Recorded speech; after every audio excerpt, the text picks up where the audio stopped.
menderita anemia akut. Menderita penyakit anemia aplastik. Orang Indonesia itu wanita-wanita, remaja-wanitanya itu banyaknya anemia dan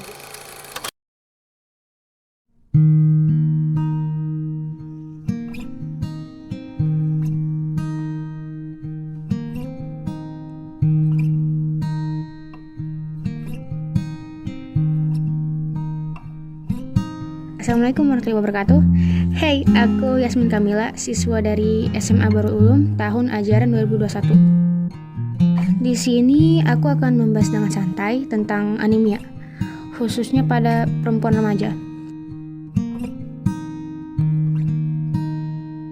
Biasanya orang-orang sekarang menganggap bahwa anemia itu adalah kekurangan darah.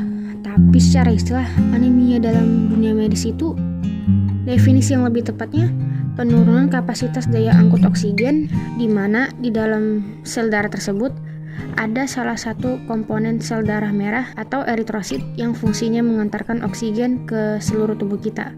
Jadi, bila sel darah merah berkurang, maka oksigen yang seharusnya diantar ke tubuh kita itu tidak maksimal.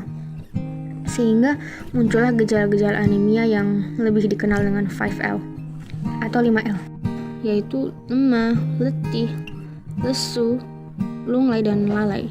Jadi kalau misalnya ditanya guru kenapa lalai, bisa jawab gara-gara anemia kali ya? Just kidding. Jangan panggil guru BK dong. Remaja itu lebih beresiko mengalami anemia karena remaja yang seringkali mengabaikan gaya hidup sehat seperti meninggalkan sarapan pagi, jarang olahraga. Lalu dibandingkan remaja laki-laki, remaja perempuan itu lebih rentan terkena anemia karena ia menstruasi setiap bulan yang membuat mereka kehilangan banyak darah. Terus diet sembarangan karena takut gemuk atau biar terlihat kurus. Dan secara khusus, anemia yang terjadi pada perempuan itu berdampaknya lebih serius karena mereka adalah calon ibu yang akan hamil dan melahirkan seorang anak. Yang berarti resiko kematian ibu itu lebih tinggi saat melahirkan bayi. Bayi juga bisa lahir prematur atau berat bayi rendah. Maka sebenarnya anemia itu secara langsung itu mempengaruhi produktivitas dari segi kesehatan. Terutama usia remaja itu dikenal dengan golden age yang berarti usia emas. Oleh karena itu, anemia itu bisa menghambat perkembangan kita dalam individu maupun akademis dan sosial.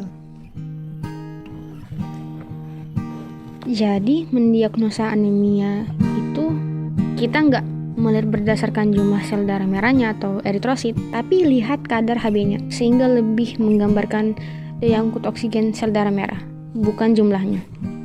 Secara umum, there are 3 types of anemia. Pertama, ia terjadi karena produksi sel darah merahnya itu tidak efektif. Yang kedua, karena penghancuran sel darah merahnya itu meningkat. Yang ketiga, ia terjadi dikarenakan kehilangan banyak darah atau pendarahan. So, I'll be explaining the first type. Anemia yang disebabkan produksi darah merah yang tidak efektif dapat disebabkan atas kurangnya nutrisi yang kita konsumsi atau kelainan pada sumsum tulang. Contohnya ya kayak anemia defisiensi, dan ini adalah anemia yang paling umum di masyarakat. Lalu ada anemia megaloblastik dikarenakan kekurangan asam florat dan vitamin B12, dan masih ada banyak anemia seperti anemia akibat penyakit kronis, anemia aplastik, dikarenakan kelainan sumsum tulang yang merupakan pabrik dai darah. The second type of anemia is anemia yang disebabkan penghancuran sel darah merah yang meningkat atau nama lainnya anemia hemolitik. Dalam jenis ini, umur eritrosit atau sel darah merah yang normal yang seharusnya bertahan 120 hari menjadi lebih pendek karena dihancurkan lebih awal. Biasanya sel darah merah memiliki defek tertentu, misalnya pada thalassemia, di mana sel darah merah memiliki hemoglobin yang abnormal. Ia lebih membulat dibandingkan bentuk sel darah biasanya, sehingga sel darah merah ini dihancurkan lebih cepat. Usually the symptoms are like orang yang terkena anemia ini tidak terlihat pucat, namun terlihat kuning, dikarenakan sel darah merah yang dipecah itu menghasilkan bilirubin. Pada yang mengidap anemia ini, biasanya mereka harus rutin untuk transfusi dari donor darah untuk mengatasi anemianya. The third type dikarenakan pendarahan. Pada anemia jenis ini, sel darah merahnya itu banyak yang hilang atau karena robeknya pembuluh darah, sehingga banyak darah yang mengalir keluar. Untuk mengatasi anemia ini, penanganannya atau sumber darahnya harus dihentikan. Salah satu cara mencegahnya bisa dengan cara memakan makanan yang bergizi tinggi, terutama yang mengandung zat besi. Bisa juga mengonsumsi tambah-tambah darah. Lalu kau juga bisa melakukan olahraga yang kau sukai atau minati untuk menjaga fisik dan imun tubuh. Jadi ya mungkin itu saja. Mohon maaf bila ada kesalahan kata dan kalimat dalam video ini. Makasih sudah mau dengerin. Mungkin itu saja dari aku. Kita sudah sampai di akhir video. Dan mudahan keinginanku dalam video ini kalian bisa mengambil sedikit manfaat.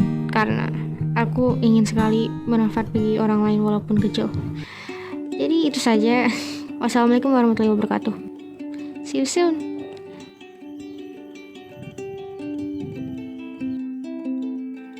Karena kan